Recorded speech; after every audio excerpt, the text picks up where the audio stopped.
कोनी यो कोनी कामयाब हो म दिखे डोल नहीं पढ़ायो कोनी का तो फीस का पूरा कोनी होता दिखे खंडारी को तो डोले थामी मेरी कदे वैल्यू कौन समझी। एक दिन थाने मेरी कीमत को मेरो बाटको तू तो बेटा करोड़ा में से करोड़ा में तो ले आऊं मुझे 2000 रुपया दे।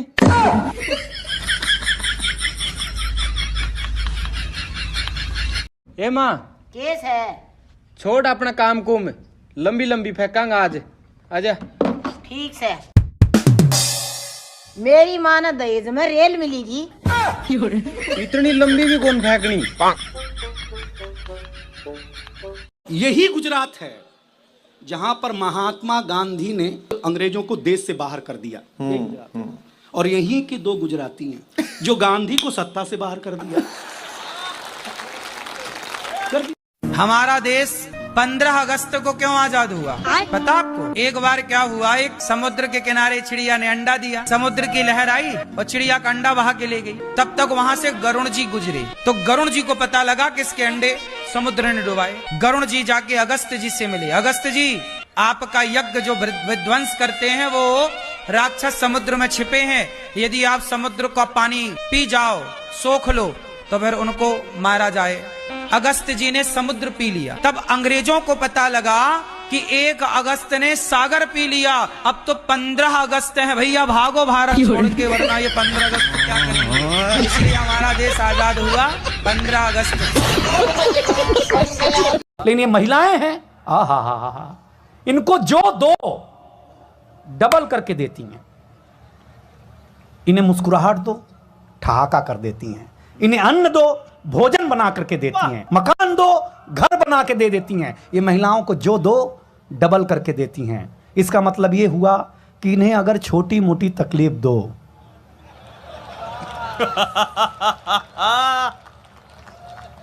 भगवान कसम जो आपको मिलेगा ना जिंदगी भर नहीं भूलोगे। हमारे यहाँ जब हुआ चुनाव हो गया, लोग जीत गए, तो एक नेताजी हमारे गांव में गए। हमारे दादाजी खेत में काम कर रहे थे। अच्छा। तो नेताजी ने मेरे दादाजी से बोला कि और किसान जी कैसी है आपकी गन्ने की फसल। तो मेरे दादाजी ने नेताजी के पैर पकड़ लिए, बोले कल ही अभी हम शपथ खाए हैं, टीवी पे भी नहीं आया है, तुमको कैसे मालूम पड़ा कि हम ही कृषि मंत्री हैं। तो मेरे दादाजी ने कहा बेटा जब तुमने गेहूं की फसल को गन्ने की फसल बताई तब भी हम समझ गए हमारे प्रदेश के कृषि मंत्री आप ही हो सकते हैं। इसके नीचे का पद नहीं मिल सकता है आपको भाई साहब। फटे पुराने जूतों ने चमचमाती हुई सैंडलों से कहा, माना कि तुम बड़े बड़े दीवानों पर पड़ी हो इसलिए नक चढ़ी हो। माना तुम बड़े बड़े दीवानों पर पड़ी हो इसलिए नक चढ़ी हो, पर अपनी ऊंची हील के झूले में मत झूलो। और ये मत भूलो कि हम भी जिस पर उछाले गए हैं या जिनके गले में डाले गए हैं, आज उन्हीं में से कुछ लोग सत्ता चला रहे हैं। आज उन्हीं में से कुछ लोग सत्ता चला रहे हैं। ये बात अलग है कि हमें ही अपने पांव तले दबा रहे हैं। उनकी बातें सुन मुझे लगा कि राजनीति में शायद जूतों के खिलाफ कोई नया षड्यंत्र आ गया है।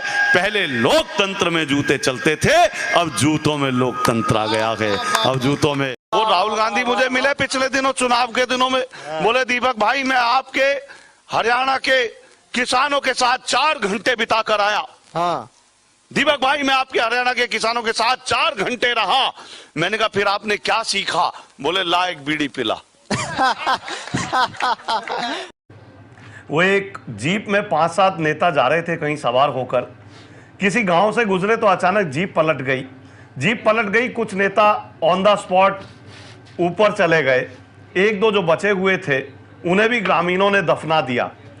थोड़ी देर बाद पुलिस वाले आए, उनकी क्वेरी हुई, ग्रामीणों से पूछा गया, बोले भाई कोई नेता जिंदा तो नहीं था? बोले साहब 2-3 तो कह रहे थे हम जिंदा हैं, लेकिन हमने उन्हें भी दफना दिया। हमें लगा नेता हैं झूठ बोलते होंगे। तो कई बार ये स्थिति होती है। आप 2 काम करके जाइएगा मुख्यमंत्री जी। हमारी बीवी बोल रही थी सही हम तुमको मुख्यमंत्री लोग सुनते हैं, तुमको घर में बच्चा नहीं सुनता है, बीवी नहीं सुनती है, माँ नहीं सुनती है, मुख्यमंत्री कैसे सुन लेंगे? मैंने कहा बीवी बच्चे और माँ होशियार होते हैं।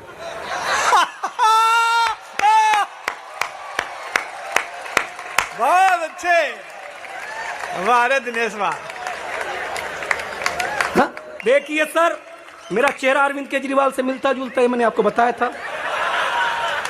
लेकिन एक अंतर मेरे अरविंद केजरीवाल में है ब्रिजमोहन भैया, वो अंतर ये है कि अरविंद केजरीवाल घर के बाहर झाड़ू लगाते हैं और ब्रिजमोहन भैया आपकी ताली बता रही कि घर में आपकी भी हालत ठीक नहीं है।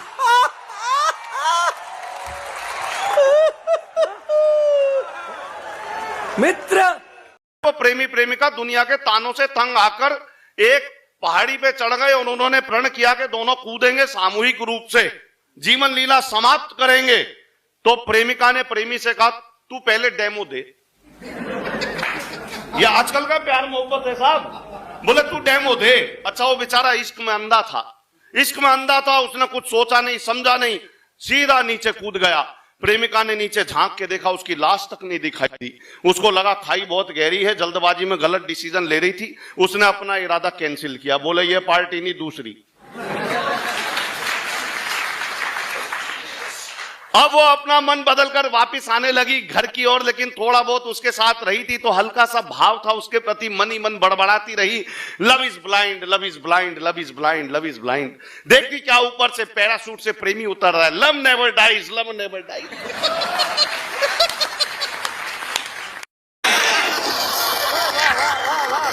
अगले को कंपनी में चाहिए भाई। वो मुझे एक भिखारी मिला, मैं शर्म नहीं आती सड़क पे भीख मांगते हुए। बोला इस काम के लिए भी ऑफिस खोल लूं के? तो मैंने एक से कहा तेरे हाथ पांव ठीक ठाक है फिर भी भीख मांगता है। बोला तेरे रुपए 2 रुपए के लिए अपने हाथ पांव तुड़वा लूं के? एक से मैंने कहा तू ठीक ठाक है, अपनी मेहनत का काम तो नहीं करता कोई। तू पलट के बोला तूने कभी भीख मांगी है? मैंने कहा नहीं। बोले फिर तुझे क्या पता मेहनत किसे कहते हैं? लड़की का बाप लड़की के लिए लड़का देखने निकलता है। बात बारी के जरा आनंद लेके सुनना और बारी की भी।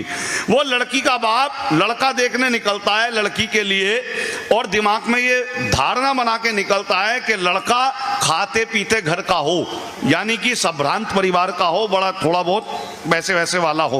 वो लड़की का बाप लड़का देखने निकलता है ये सोच के कि लड़का जो है वो खाते पीते घर का हो। और जब वो लड़का मिल जाता है तो उसे साइड में बुला के पूछता तू पीता खाता तो नहीं? तो अपन तो अपने विचारों पे ही अडिग नहीं है। हरियाणा में लाजवाब हो, एक हरियाणा की महिला का तलाक का मुकदमा चल रहा था, तो महिला जज थी, तो महिला जज ने कोशिश की कि दोनों में सुलह हो जाए। तो उसने कहा रामकली तू ये बता कि तू अपने पति के साथ रहना क्यों नहीं चाहती? तो रामकली छूटते ही बोली तू रह के देख ले एक दिन साथ में। दरअसल कार या सरकार कभी भी दारू पी के नहीं चलानी चाहिए।